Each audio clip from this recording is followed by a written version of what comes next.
Hi friends, నేను Srinibabu Muslim. Welcome back to assistant director life style YouTube channel. అందరు ఎలా ఉన్నారు? నేనైతే చాలా బాగున్నాను.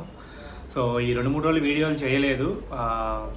విజయనగరం నుంచి అయితే ఆ నెక్స్ట్ డేనే రిటర్న్ వచ్చేసాను. బట్ ఇక జర్నీ చేయటం వల్ల కొంచెం అలసిపోయాను. ఆ తర్వాత రీసెంట్గా ఒక ఇన్సిడెంట్ జరిగింది. వైష్ణవ్ అమ్మ అని చెప్పేసి ఆ అమ్మాయి నేను ఫాలో అవుతూ ఉంటాను ఆ వీడియోస్. సో పాపం ఆ అమ్మాయికి ఆ ఇష్యూ జరగటం వల్ల నాకు ఇంకా ఏమో మనస్ఫూర్తి నేను వీడియో చేయలేకపోయాను. అందుకని బ్రేక్ ఇచ్చాను. ఈరోజు మాట్లాడుకుందాం.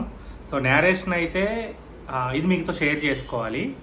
నేను ప్రతిసారి ఏంటి అంటే నేరేషన్ అనగానే ఒక 1 అవర్ ఖచ్చితంగా చెప్పాలి, లేకపోతే 1.5 అవర్ పైనే చెప్పేవాడిని.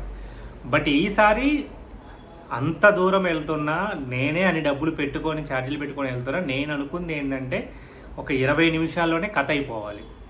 ఇది ఇది ఇది ఈ పాయింట్ ఉంటుంది, ఇది సోలు, అంతే. సో నిజంగా చెప్తున్నాను, నాకు వర్కౌట్ అయింది. ఇది నాకు ఎలా వచ్చిందంటే, రీసెంట్గా నా ఫ్రెండు ఇంకో ఫ్రెండ్కి కథ చెప్తున్నాడు. సో కథ చెప్తున్నప్పుడు అంటే నేను వింటున్నా, నేను కూడా పక్క నుండి. సో నాకు అతను వినే నా ఫ్రెండ్ అంటున్నాడు, నాకు అనిపించింది ఓకే ఏంటి ఇంకా కథ చెప్తూనే ఉన్నాడు ఇంకెంత టైం పట్టిద్ది అని. సో నాకు అప్పుడు అనిపించింది ఓకే నేను కథ చెప్తున్న అవతలకి అదే ఉంటుంది కదా. ఎందుకంటే ఇప్పుడు మనకి స్కూల్లో కానీ పీరియడ్ ఒక్కొక్క పీరియడ్ ఎంత ఉంటుంది, ఒక 50 మినిట్స్. ఎందుకు 50 మినిట్స్? ఏదో సంథింగ్ సైకాలజికల్గా బోర్ కొట్టిద్ది, అందుకని చెప్పేసి ఇంతే ఉండాలని వాళ్ళంతా నిర్ణయించారు కదా. సో మనం ఎందుకు గంటల చెప్తున్నాము అని నాకు అనిపించింది. సో అందుకని చెప్పేసి చాలా స్వీట్గా హార్ట్గా ఏమేమి ఉంటాయో చెప్దామని చెప్పేసి అన్నాను. నిజంగా నాకు వర్కౌట్ అయింది. అది చాలా హ్యాపీ. సో ట్రై చేయండి. మీకు ఎవరైనా ఫ్రెండ్స్ కానీ లేకపోతే మీకు సంబంధించిన వాళ్ళు టైం ఇస్తే తక్కువ టైంలో కథ చెప్పడం బెస్ట్ అబ్బా. ఎగ్జాక్ట్లీ నేను 2-3 ఇయర్స్ క్రితం కూడా ఇదే కథని జస్ట్ ఐడియా రూపంలో ఉన్నప్పుడు నేను చిన్నగా చెప్పాను. 20 నిమిషాలు, హాఫ్ అన్ అవర్ లోపు చెప్పినప్పుడు వాళ్ళందరికీ నచ్చింది. ఆ తర్వాత నేను ఇంకా కథ మొత్తం రాసి ఎలాబరేట్ చేసి ఇప్పుడు గంటన్నర చెప్తుంటే బోరు కొట్టేస్తుంది. ఎక్కడో ఏదో మిస్ అవుతున్న ఫీలింగ్ వస్తున్నట్టుంది. సో ప్లీజ్ నేను చెప్పేదైతే ఇది, మీరు కూడా ఇంతలోనే ప్రిపేర్ అవ్వండి. అండ్ ఇక వచ్చిన తర్వాత ఏంటి చెప్పాను కదా, ఈ month ending demo film shoot చేయాలి అది ఇది అని చెప్పేసి. యాక్చువల్గా అసలు ఊరికి వెళ్దాం అనుకున్నాను. అటు నుంచి నేను మంచిగా నేరేషన్ అయింది.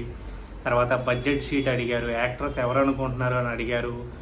మంచి హెల్దీ డిస్కషన్ అయింది. ఇంకా హ్యాపీ మూమెంట్ ఏంటంటే వెళ్ళటమే 11-11:30కి నేరేషన్ అయిపోతే కాసేపు కూర్చున్నాము. నేరేషన్ అంతా అయిపోయింది. లంచ్కి వెళ్ళాము. లంచ్కి వెళ్ళి మళ్ళీ పిలిచారు, మళ్ళీ రమ్మని. సో వెళ్ళి మాట్లాడాము. అసలు నాకైతే ఫుల్ హై వచ్చింది. ఒక 2-3 కిలోమీటర్లో బై వాక్ మీద వచ్చే ఆ హై మీద, ఆ హ్యాపీనెస్ మీద, అరే వచ్చినందుకు ఏదో ఒకటి అయింది కదా, మంచిగా రిసీవ్ చేసుకున్నారు కదా అని చెప్పేసి. ఆ తర్వాత ఏంటి, అది డెమో గురించి వచ్చేటప్పటికే ఇంకా ఇంటికి వెళ్దామని కూడా ఆపుకున్నాను. లేదు ఫస్ట్ అయితే షూట్ చేద్దాం, మళ్ళీ ఇదిగో ఇలాంటి నేరేషన్స్ ఆ 3 ఈ 3 ఏదో 3లోకి వెళ్ళిపోతాను. ఫస్ట్ అయితే రాసాం కదా, ఒక కథ చెప్పాలనుకున్నాం. సో ఆ కథ చెప్దాం అని చెప్పేసి అనుకున్నాను. ఒక గ్రూప్ క్రియేట్ చేశాను. యాక్టర్స్కి 2 సార్లు మీటింగ్ అయింది కదా. ఈసారి స్క్రిప్ట్ ఆ గ్రూప్లో పెట్టాను. డిఓపిని హైర్ చేసుకున్నాను. తర్వాత పోస్టర్ డిజైనింగ్ దానికి దగ్గరలో దూరాలు చేసిన అతన్నే గ్రూప్లో యాడ్ చేశాను. అసలు ఏం జరుగుతుంది ఏందో అతను తెలిసిద్ది కదా అని చెప్పేసి. అండ్ 24, 25, 26 ఈ 3 రోజుల్లో 1 రోజు 2 రోజులు షూట్ చేద్దాము. సో మీరు ఎవరెవరు ఖాళీ ఉన్నారు, అందరు ఉన్నారా లేదా అని అడిగాను. సో నేను డిసైడ్ అవ్వాలి. మ్యాక్సిమం 1 డేలో చేస్తాను అనుకుంటున్నాను. బట్ సేఫ్ సైడ్ ఇంకో రోజు కూడా నైట్ టైం పెట్టుకోవాలి అని చెప్పేసి అనుకుంటున్నాను. ఎందుకంటే హరీబిరీ చేయలేను. రేపొద్దు నేను రీజన్స్ చెప్పలేను. నాకు దగ్గర బడ్జెట్ తక్కువ ఉంది, అందుకని 1 డేలో షూట్ చేసాను, అందుకని ఇలా ఉందని చెప్తే కాదు కదా. సో మంచిగా చేయాలి. సో అందుకని చెప్పేసి ప్లాన్ బి కూడా అలా పెట్టుకున్నాను. Night time, second day only night time ఏదైనా మిగిలితే చేయాలి అన్నట్టు. సో దానికి తగ్గట్టు కూడా బడ్జెట్ రెడీ చేసుకోవాలి. అండ్ చాలామంది అయితే కంగ్రాట్స్ లేదా ఆల్ ది బెస్ట్ అని మెసేజ్ చేస్తూ ఉన్నారు. అండ్ ఏడీగా కూడా చాలామంది ఇన్స్టాగ్రామ్లో మెసేజ్ చేశారు, లేదా పర్సనల్గా నేను తెలిసిన వాళ్ళు వాట్సాప్ మెసేజ్ కూడా చేశారు, మన యూట్యూబ్లో కామెంట్ చేశారు. సో నేనైతే మటుకి ఆల్రెడీ ఒకళ్ళని తీసుకున్నాను, ఇంకొకళ్ళని తీసుకుంటాను. సో దీనికైతే ఇంతేనప్ప. సినిమా అప్పుడైతే కనీసం 4 నా యూట్యూబ్ నుంచి నా సబ్స్క్రైబర్స్నే తీసుకుంటాను. ఇద్దరు ఎక్స్పీరియన్స్ వాళ్ళని పెట్టుకుందామని అయితే నా ప్లానింగ్. అండ్ ఇంకోటి చెప్పడం మర్చిపోయింది, ఈరోజు కూడా ఒక ప్రొడ్యూసర్ నుంచి మంచిగా రిప్లై వచ్చింది పిచ్ టెక్ పెట్టమని. మంచి ప్రొడ్యూసర్, ఆల్రెడీ ఒక 5-6 సినిమాలు మన ఇండస్ట్రీలో, ఆయన పేరు కూడా అందులో తెలుసు. సో నేను ఆయనకి పిచ్ టెక్ పంపించాను, వెయిట్ చేస్తూ ఉన్నాను. అండ్ చాలా హ్యాపీగా నడుస్తుంది అబ్బా. ఇప్పుడు మళ్ళీ స్టార్ట్ అయింది, లేకపోతే డెమో ఫిల్మ్ అయిపోయి 4 రోజుల వరకు ఎట్రా బాబు అనిపించింది. ఇప్పుడు స్టార్ట్ అయింది.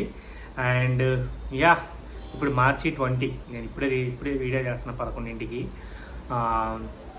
1 గంటకి దురంధర్ సినిమా ఉంది ఇక్కడే పంజాగుట్ట నెక్సెస్ మాల్లో. వెయిటింగ్ అసలు. యాక్చువల్ నిన్నే వెళ్దాం, నిన్న బుక్ చేశాను. బట్ నిన్న ఏం చేశాను, 19th కదా, నేను 20th ఈరోజు బుక్ చేసేసాను. అది చూపించడమే 20 చూపించేస్తాడు. నేను ఒకేలే ఈరోజు దగ్గర అలా బుక్ చేశాను. బట్ ఎనీహౌ ఈరోజైతే వెళ్ళిపోతున్నాము. చెప్పండి, మీరు దురంధర్ ఆల్రెడీ చూసింటే మీకు ఎలా అనిపించింది. అండ్ ఉస్తాద్ భగత్ సింగ్ నేనైతే చూడలేదు. సో చూస్తాను, అది కూడా నిదానంగా, కొంచెం టైం పట్టిద్ది.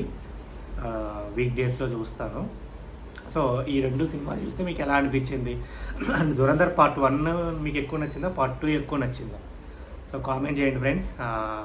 మళ్ళీ బూస్ట్ అవుదాం. అండ్ ఆ ఎనర్జీ అబ్బా, రోజుకు మన వరకు ఒక వీడియో చేసి అసలు నాకు టైమే తెలియలేదు అండ్ భలే అనిపించింది. Thank you so much. And మీరు మర్చిపోవద్దు, మన ఛానల్లో ప్రతిరోజు ఈవినింగ్ 6 నేను వీడియో అప్లోడ్ చేయడానికి ట్రై చేస్తాను. అండ్ మీకు ఏమైనా ఇలాంటి వీడియోస్ చేస్తే బెటరు అని చెప్పండి. నాకు బోల్డ్ ఐడియాస్ వస్తుంటాయి. అండ్ ఇప్పుడు ఒక సైడు ఇంకో స్క్రిప్ట్ రాస్తున్నా, ఒక సైడ్ నేరేషన్ తిరుగుతున్నా, ఒక సైడ్ డెమో ఫిలిమ్స్ అంటున్నాను. మైండ్ అంతా అటు సైడ్ ఉండిపోతూ ఉంటుంది. మీరు ఏదైనా మంచి సెన్సిబుల్ది అడిగితే, మొన్న ఒకళ్ళు రైటింగ్ టీమ్ గురించి ఒక వీడియో చేయమన్నారు. సో నేను ఖచ్చితంగా దాన్ని చేస్తాను. నాకు ఇంకా కొంచెం గ్యాదర్ చేయాలి ఇన్ఫర్మేషన్. నాకు తెలిసింది ఒక 20-30% మనకు తెలుసు కదా. సో మిగిలినవి నేను గ్యాదర్ చేస్తున్నాను. అండ్ నేనేమి ప్రిపేర్ అవ్వనబ్బా. ఫస్ట్ ఆఫ్ ఆల్ ఏంటంటే, ఇదిగో ఇప్పుడు ఈ లైన్ చెప్దాం అని ఉండదు. వన్స్ నా మైండ్లో ఈ పాయింట్ మీద మనం చెప్దాం అన్నప్పుడు ర్యాండమ్గా ఒక 6 నుంచి 8-9 నిమిషాల వరకు నా మైండ్లో ఏదో వస్తే నేను అది చెప్పేస్తూ ఉంటాను. సో అందుకని కొంచెం టైం పడుతూ ఉంటుంది.